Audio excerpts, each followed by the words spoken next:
Hey y'all, this is David, the Georgia photographer, and today I got the potpourri show. What I want to do is I'm going to go over about 4 different subjects I've been kind of collecting up and just kind of chat a little while, show you what I'm packing up here in my bag, and just have a round table for a few minutes.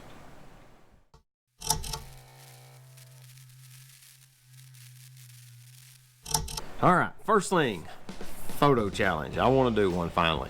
I tried it about a year ago on Facebook, and I'll just be honest with you, it didn't really go over well. It worked okay for a week or two, but then it just kind of started to fall apart, and I think I was taking too long to get people to turn in a photo, and since I was waiting too long, people lost interest and it just kind of fizzled.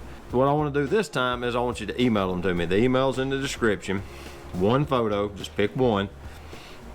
The challenge is going to be low angle. The point being is that you just don't stand up and take a snapshot. So you're going to get some kind of a low angle. It doesn't have to be laying down on the ground. You know, whatever is a technical low angle image. You know, if you're taking a picture of Kareem Abdul-Jabbar and you're standing up, it's going to be low angle to him. So you get the idea. Low angle, one photo. I'll collect the photos, and then after a week I'm going to put together a video. Well, you know, I'll kind of play it by ear with the first few. We'll see what attendance, what's the right word? Not attendance, contribution, no, that ain't the right word. Participation. We'll see what the participation level is, you know, and if I've got time, then we'll kind of review all the images, you know. But if I have 200 photos submitted, I probably ain't gonna do an individual image review. I might pick like the 10 that I like the most and review those. But I'll build a video with them. And you know, once we see kind of how it flows, we'll figure out a timetable on how often to do one and how long to let it run. You see what I'm going with. I'm gonna do a 1-week run on this. So from the day this video goes live, 7 days later, the photo contest will end officially. So try your best to email your image to me by then. I would prefer the images to be, seriously, 1920 by 1080, because I'm going to put them on a YouTube video. So go ahead and down-res them, save yourself the memory, save yourself all that sort of thing. But I'm going to upload them to YouTube in 1080p, so we may as well go ahead and just work them from there. If you want to do them at, you know, 2.7K, and then I'll compress it down to fit it into the 1080p frame, that would be fine too. But you know what I'm trying to say is, don't send me 50 and 60 megabyte files, because I'm just going to compress them to 1080p for YouTube. Low angle, just remember that. And we got 7 days. Another thing I want to talk about is I watched the Passion and Mastery of Photography, Passion for Mastery of Light and Photography. It's Amar's channel. I'm sorry, dude. I watched Amar's live stream. I'll put his channel in the description. Go over and watch his videos. He's pretty cool. He's a Canon shooter, so brace yourself. But anyway, long story short, him and Max were doing the stream together, and if you haven't seen the stream, go watch it. But what they do is they show you that you don't have to have a GFX 100 to get huge high megapixel files. It's fairly easy to do. You can build them. Basically, he's stitching together multiple images. You know, I don't remember how many he stitched together to create it, but he had a 200 megapixel file, 180, 100, 200 megapixels, somewhere in that neighborhood, and he done it with a 6D Mark II. So if you think that you've got to have this new Sony a7R IV or a GFX 100 or a Phase 1 to get high megapixel files, you're wrong. You just needed a good camera, a good piece of software, and some good technique. That'll get you as high of a megapixel image as you want. Alright, looking at this old 28mm AIS lens makes me think of a comment that a YouTuber left on my channel. He was referring to my A7R4 video where I talked about it for a minute. He's basically, he's saying whenever he starts to get the itch to buy the A7R4, what he does is he goes back to when they were posting all of these same videos for the A7R3, and he just rewatches them. And then he listens to the same exact people brag about how great the camera he has is. And that reaffirms the fact that he's got a good camera, and it kind of extinguishes that dire need to go out and get that new camera that they're all thumping their chest over now. So it just makes sense. This lens takes photos just as well as a brand new one.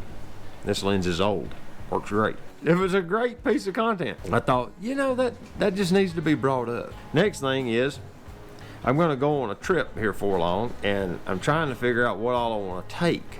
And I've got it weeded down to a camera body and 5 lenses. And I'm thinking I could eliminate one of the lenses. I currently got the XT3, the kit lens, which gets me from 16 to 55 millimeter. And then I've got the 75 to 150 micro nickel or zoom. That'll give me telephoto out. Then I've got the 28 millimeter f2.8. Kind of torn on this one. This one is really good for low light and night shots, and like I've got this Nikon ND throttle filter, so I don't have to run ND filters on the front of it. But I don't think I'm really needing it. I want to take a macro lens.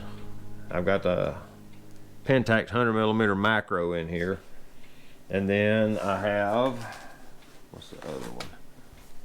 I got the 28. Oh, the 55 mil. That 55 millimeter f 1.8, because that's a good general purpose lens. And then the 100 millimeter. Do I really need all these lenses? I'm trying to decide that before I leave, because they're fairly heavy and they take up a lot of real estate.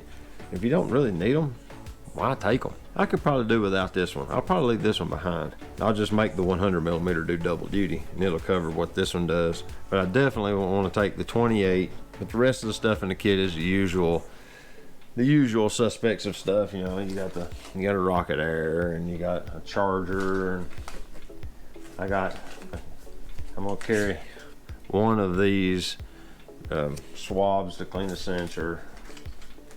I found one of those hard case Pelican in SD card wallet, so I got plenty of memory cards. Got a lens cloth. There's another ND filter. This fits the kit lens, so if I want to run an ND filter on the kit lens, I can. So that gives me basically the slow shutter functionality that I was worried about. I have the Moment anamorphic lens for my iPhone. I'm gonna take it in just a minute. That clock is gonna strike 9 bells. But yeah, my backup camera for this trip is gonna be my iPhone. That's what I'm gonna use for a spare camera. I'm taking my GoPro as well, but I probably won't take still photos with the GoPro. I'm gonna try to shoot video with it. But I'm gonna take this Moment anamorphic lens, because I have the little iPhone Moment case. I'm gonna play with that some while I'm on the trip, because I haven't used this much. I got this for Christmas, and I thought I would use it more than I have. I haven't used it hardly at all. I even made me a lens cap, because now they've actually sell lens caps, but I went down to the machine shop and cut me out one out of Delrin, because at the time you couldn't get a lens cap for it. Here comes 9 bells.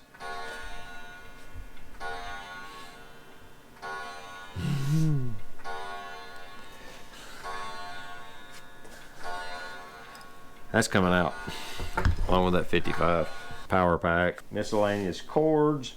I have a lens cloth. I keep my lens cloth in a Ziploc bag to keep dirt and grease off of it. And then I've got some Advil. I've got miscellaneous chargers, an iPhone holder. I'm gonna charge the GoPro with a USB-C, so I'm not gonna take the big charger for it. I am gonna carry the spare battery, but I'll charge both batteries every evening while I'm back at the hotel or whatever. But I'm trying to get the kit down to where it ain't super heavy. Now I'm noticing that I only use a few lenses. I've pretty well covered all the bases. I've got a macro lens, a long telephoto, a short range telephoto, and then I've got my 28 millimeter prime that I really like. That's pretty much kind of my favorite lens. So with all of them, I should pretty much have everything I need. Well, that's my kit that I'm going to travel with this time. I'm trying to be a minimalist traveler. And I'm getting it down to where I've only got 3 or 4 lenses and a camera body. So it's getting closer to where I can just take the camera, a lens, maybe 2, and then I don't carry anything else. I'm getting there, but I ain't there yet. This lightweight kit for travel is something I've been working on for a couple of years now. Every time I go on a trip, I take less camera gear than the one before, and I'm starting to see that I really don't need what I take most of the time, but I really want to have the functionality that these few lenses do bring to me. So what would you use in your travel kit? Would you take the whole house? Would you carry way too much equipment? Do you carry too much gear? Do you carry too little gear? What do you take when you go on a trip? What's your gear kit look like? Leave me a comment. Let me know what you think. So if you stuck around to this point in the video, you're dedicated, you're diehard. And I would really appreciate it if you'd reach over and click that subscribe button. If you like the video, give me a thumbs up. I'd appreciate it. This is David, the Georgia photographer. I really appreciate you guys watching. And get your camera out. Go take a picture with it. All right? We'll see y'all later. Bye-bye.